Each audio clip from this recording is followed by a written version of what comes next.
We've built the instance and met the crew that runs it. So how do you actually turn a database on? Not with one switch. Oracle brings a database up in 3 distinct, named stages, and it shuts down in one of 4 modes. Interviewers love this topic for a sneaky reason. The startup stages map perfectly onto the instance versus database split from Chapter 1. So how you talk about startup instantly reveals whether you truly understand the architecture or just memorized some words. Let's make sure it's the former. Here's the whole progression in one image, and there's a phrase I want you to memorize. Instance in memory, then read the map, then open the doors. Stage 1 is NOMOUNT. Oracle allocates the SGA and starts the background processes, so the instance now exists. Stage 2 is MOUNT. Oracle opens and reads the control files, so now it knows where all the database files live. Stage 3 is Open. Oracle opens the data files and redo logs, and the database is finally available to ordinary users. The order is fixed, and it's completely intuitive once you tie it to the architecture. Let's take each stage and, importantly, talk about what you'd actually do while sitting in it. Stage 1, NOMOUNT. Here Oracle reads the initialization parameters, that's the Chapter 6 stuff, allocates the SGA in memory, and starts up the background processes. At this exact point, the instance exists, but it has not yet looked at a single database file. It doesn't even know where they are.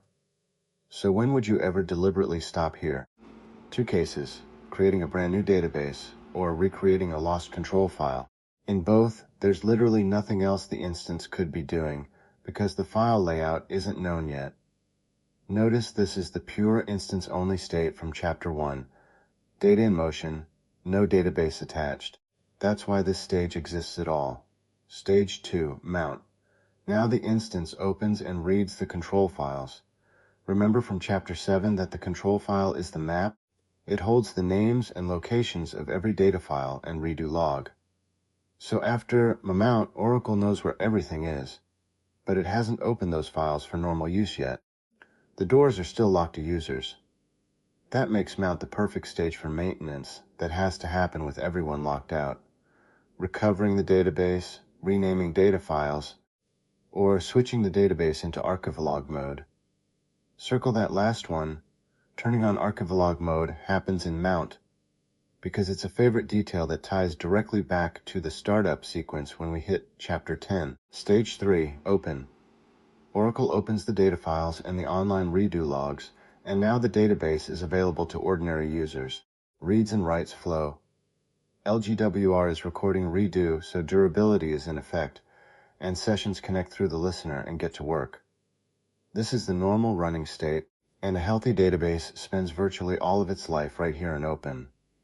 So the full arc is, NOMOUNT builds the instance in memory, Mount reads the map, Open throws the doors open.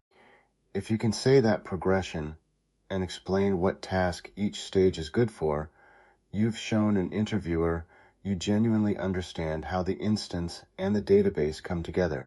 Quick reinforcement, because this is the sentence that does the heavy lifting in an interview. Instance in memory, then read the map, then open the doors. NOMOUNT builds the instance, Mount reads the control files, Open opens the data files and redo logs. The order never changes, and this is the elegant part. Each stage unlocks exactly the maintenance that only makes sense at that stage. Create a database at NOMOUNT. Recover or switch to archivalog at Mount. Serve users at Open. Say it that cleanly and move on. Now let's flip it around and talk about shutting down, which is where a lot of candidates actually stumble. Shutdown comes in 4 modes, and the cleanest way to learn them is by how each one treats active sessions. Short normal waits for every single session to disconnect on its own, which can take forever, so it's rarely used. Short transactional is more patient in a smarter way.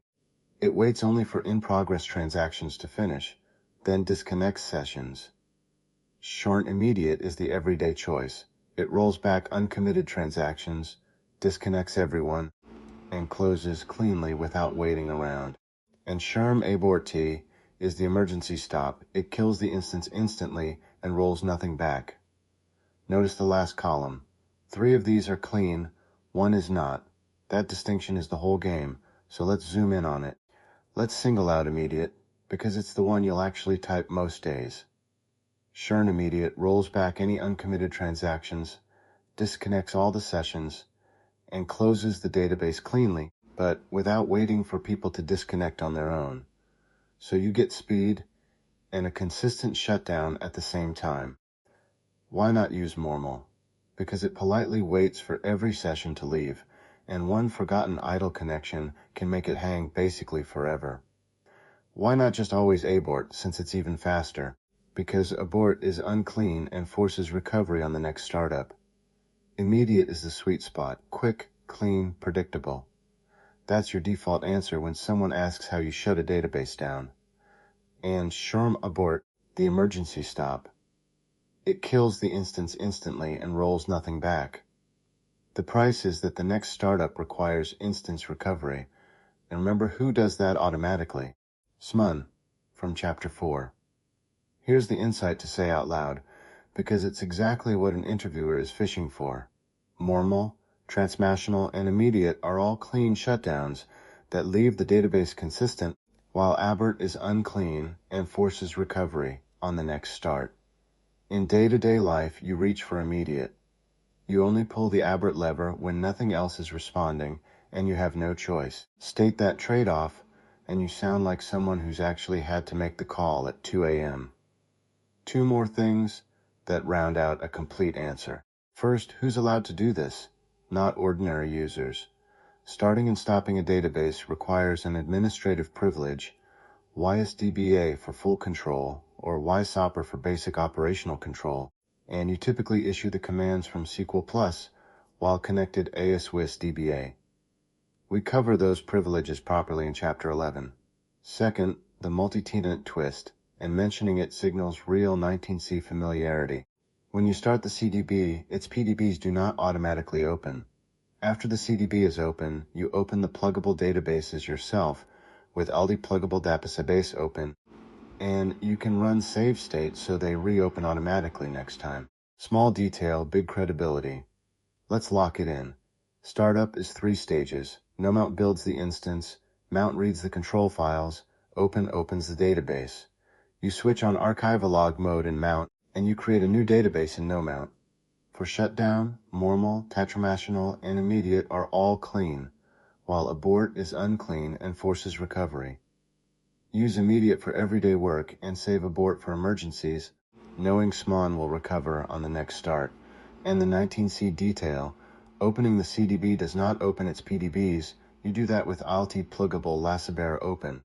In stage 1, Oracle read the initialization parameters. But where do those actually live, and how do you change one safely? That's Chapter 6, and it's full of details that separate real DBAs from readers.